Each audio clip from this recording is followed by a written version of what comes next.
যে শহর কখনো ঘুমায় না আর যেখানে ইতিহাস আর আধুনিকতা মিলেমিশে একাকার। স্বাগতম আপনাদের আমার লন্ডন ডায়েরিতে। কুয়াশাচ্ছন্ন সকাল আর টেমেসের পাড়ে এক কাপ কফি। লন্ডন মানেই অন্যরকম অনুভূতি। আপনি কি লন্ডনে ভ্রমণের কথা ভাবছেন?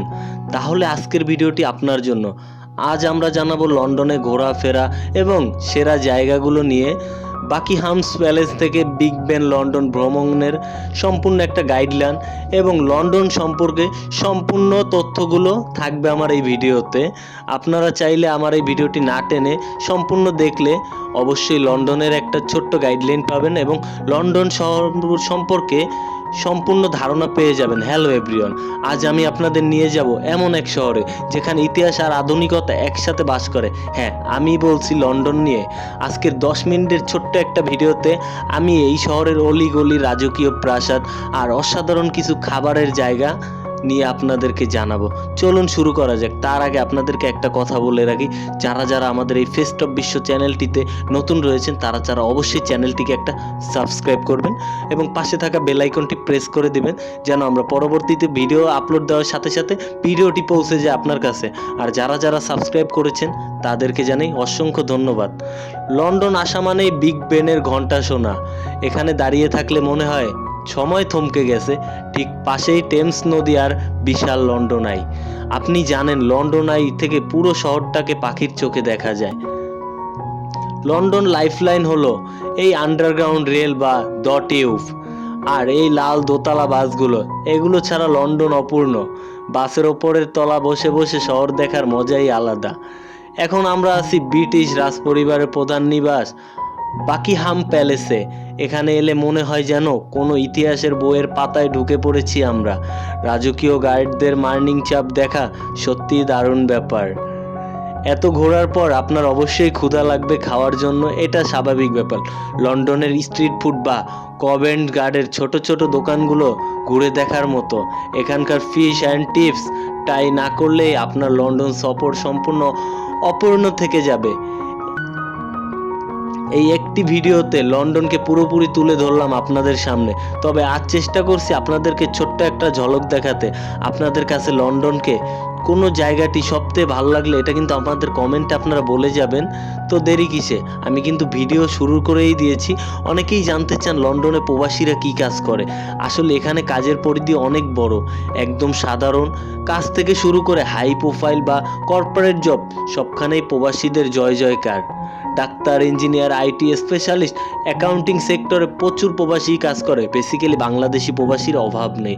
লন্ডনে স্বাস্থ্যসেবা, এনএইচএস এ কাজ এমন প্রবাসীদের সংখ্যা অনেক বেশি। রেস্টুরেন্ট, হোটেল এবং কফি শপে সাধারণত কাজ করে বাংলাদেশি প্রবাসী এবং এশিয়া মহাদেশের অনেক প্রবাসীদের জন্য লন্ডনের বিখ্যাত কারিগর পাড়া বা ব্রিক লেনে গেলে আপনারা অনেক বাঙালি প্রবাসীকে দেখতে পারবেন। নিজস্ব ব্যবসায় সফল হতেও দেখবেন এবং স্টুডেন্টরা চাইলে পার্ট টাইম জব করতে পারবেন। যারা এখানে পড়াশোনা করতে আসেন তারা পড়ালেখার পাশাপাশি সপ্তাহে 20 ঘন্টা কাজ করতে পারেন। তারা সাধারণত ডেলিভারি রাইডার, সুপার শপ যেমন টেকনো, স্প্রেয়ারি বা স্টেশনারি অ্যাসিস্ট্যান্ট হিসেবে কাজ করে নিজের খরচ চালান বা পড়াশোনার খরচ চালান। লন্ডনে কাজ পাওয়া যতটা কঠিন তার চেয়ে বেশি প্রয়োজন ধৈর্য। এখানে কাজকে ছোট করে দেখা হয় না। একজন ডেলিভারি বয় থেকে শুরু করে বড় অফিসার, ম্যানেজারের সবাইকেই সমান সম্মান দেওয়া হয়। লন্ডনে ব্যস্ত রাস্তা বা কোনো বাঙালি এলাকা যেমন ইস্ট লন্ডন, হোয়াইট চ্যাপেল দেখানোর সময় আপনি বলবেন যে আমি হয়তোবা কোনো বাংলাদেশে চলে এসেছি। ছোট্ট একটা বাংলাদেশ আমি নিজের চোখেই দেখতে পারছি। আর স্টুডেন্টরা লন্ডনে যাওয়ার জন্য সবচেয়ে জনপ্রিয় উপায় হলো পড়াশোনা। এখানকার ইউনিভার্সিটিগুলো বিশ্বসেরা। আপনি যদি আইএলটিএস করতে পারেন বা আইএলটিএস দিয়ে ভালো স্কোর করে আসতে পারেন, কোনো ইউনিভার্সিটি অফার লেটার পান, তবে স্টুডেন্ট ভিসা নিয়ে খুব সহজেই আপনি লন্ডন যেতে পারবেন। আপনার যদি বিশেষ দক্ষতা থাকে যেমন আইটি, নার্সিং, ইঞ্জিনিয়ারিং, তবে আপনি সরাসরি কাজের ভিসায় লন্ডন যেতে পারবেন। এক্ষেত্রে কোনো ব্রিটিশ কোম্পানি থেকে স্পন্সরশিপ বা জব অফার লেটার থাকতে হয়। আর যারা শুধু ঘুরতে আসতে চান তারা 6 মাসের ভিজিট ভিসা আবেদন করতে পারেন। আপনার যদি ভালো কোনো ট্রাভেল হিস্ট্রি বা ব্যাংক ব্যালেন্স থাকে তবে পর্যটন হিসেবে লন্ডন আসা আপনার জন্য বেশ সহজ হয়ে পড়বে। প্রথমে আপনাকে একটি ইউনিভার্সিটি পছন্দ করতে হবে স্টুডেন্টদের ক্ষেত্রে, তারপর LITS দিয়ে পরীক্ষায় ভালো স্কোর আনতে হবে, সাধারণত 6.0 বা 6.5 তুলতে হবে, টিউশন ফি বা ব্যাংক স্টেটমেন্ট দেখাতে হবে। তবে আসার পর আপনি সপ্তাহে 20 ঘন্টা কাজ করার সুযোগ পাবেন। আপনার যদি IT বা কেয়ার গিভার বা মেডিকেল সেক্টরে অভিজ্ঞতা থাকে তবে আপনি লন্ডনে চাকরির জন্য আবেদন করতে পারবেন। কোম্পানি যদি আপনাকে স্পন্সরশিপ দেয় তবে আপনি সপরিবারে আসতে পারবেন লন্ডনে। যদি আপনার কাছে পর্যাপ্ত পরিমাণ তার টাকা থাকে বা তার ব্যাংক স্টেটমেন্ট প্রমাণ দেখাতে পারেন যে আপনি ঘুরে আবার দেশে ফিরে যাবেন, তবে 6 মাসের ট্যুরিস্ট ভিসাও আপনাকে লন্ডন এম্বাসি দিয়ে থাকে। লন্ডনে আসা মানে প্রচুর টাকা আয় নয়, এখানে আসার খরচ কিন্তু বেশি, বিশেষ করে বাসা ভাড়া। সবসময় মনে রাখবেন কোনো দালালের মাধ্যমে টাকা লেনদেন করবেন না, সরাসরি gov.uk ওয়েবসাইটে গিয়ে চেক করবেন আগে আপনার লন্ডনের যাত্রা সম্পর্কে। এবার আসি আমি লন্ডনের রাজধানী সম্পর্কে। যুক্তরাজ্যের রাজধানী ও বৃহত্তম শহর লন্ডন। বিভিন্ন মানুষ, সাংস্কৃতিক ধারণা, সঙ্গমঙ্গল, কোলাহলপূর্ণ রোমাঞ্চকর এই শহর টেমস নদীর রিভার টেমস দ্বারা অবস্থিত। এখানে 90 লক্ষের বেশি মানুষ বসবাস করে। অন্যতম বৈশ্বিক শহর হিসাবে পরিচিত লন্ডন সাংস্কৃতিক, সঙ্গীত, শিক্ষা, রাজনীতি, ব্যবসা বাণিজ্য, আন্তর্জাতিক রাজনীতিক, এখানে লক্ষাধিক ঐতিহ্যবাহী স্থান, কেনাকাটা, জাদুঘর, খাবার দাবার, চিত্রশালা ও কর্মকাণ্ড রয়েছে। আগে লন্ডন বলতে কেবল একদা প্রাচীর দ্বারা আবদ্ধ স্কয়ার মাইলকে বোঝানো হতো। রোমান আমলের মধ্যযুগে এটি একটি শহর ছিল। বর্তমানে ওই অংশটি সিটি অফ লন্ডন বা সংক্ষেপে সিটি নামে পরিচিত। অন্যদিকে শুধু লন্ডন বলতে গেলে বর্তমানে বৃহত্তম মহানগর বোঝায়। বিগত কয়েক শতাব্দী ধরে লন্ডন আশেপাশে অনেক শহর, গ্রাম, বিভিন্ন হোম কাউন্টিং বড় অংশকে আত্মসাৎ করেছিল, যার মধ্যে মিডলসেক্সের পুরো লন্ডনের অন্তর্ভুক্ত হয়ে গিয়েছে। ঘনবসতি লন্ডনে এমনকি নগরকেন্দ্র, অনেক বিশাল সবুজ উদ্যান ও ময়দানও রয়েছে এই লন্ডনে।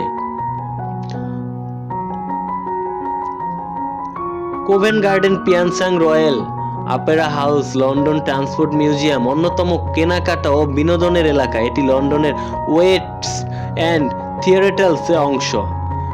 কেনিসিংটন গার্ডেনসিং, কেনসিংটন প্রাসাদ, ন্যাচারাল সিমিংটন Museum, Victoria Albert Museum, Royal Albert সান্স সবই কিন্তু এই লন্ডন দেশটিতেই অবস্থিত। ব্রোঞ্জ যুগ থেকে লন্ডনের এলাকার বিভিন্ন বসতি গড়ে উঠছিল।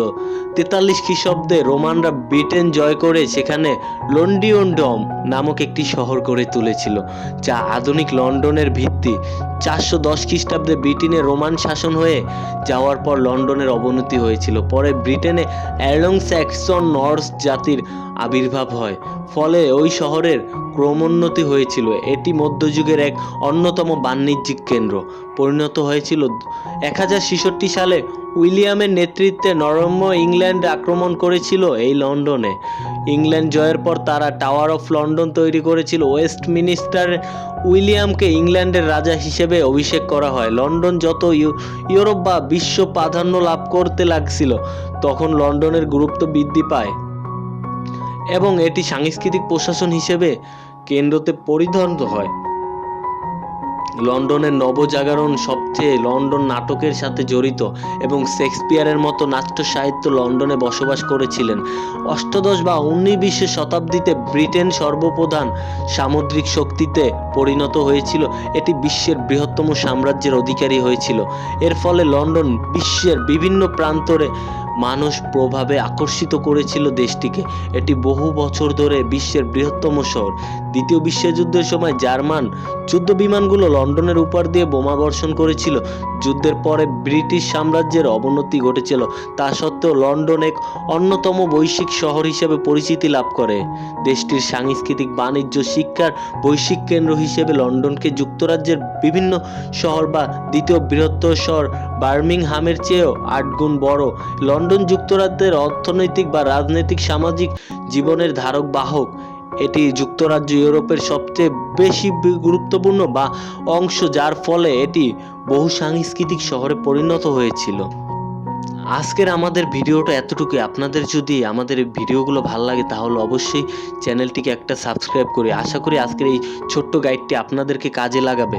লন্ডন নিয়ে আপনাদের আর কি জানা আছে তা অবশ্যই কমেন্টে বলবেন। যেমন বাসা ভাড়া কত, বাঙালিরা খাবার কোথায় পাওয়াবে, এগুলো জানতে চাইলে কমেন্টে আমাকে বলবেন। ভিডিও শেয়ার করে দিন যেন অন্যরা জানতে পারে। দেখা হবে পরের ভিডিওতে।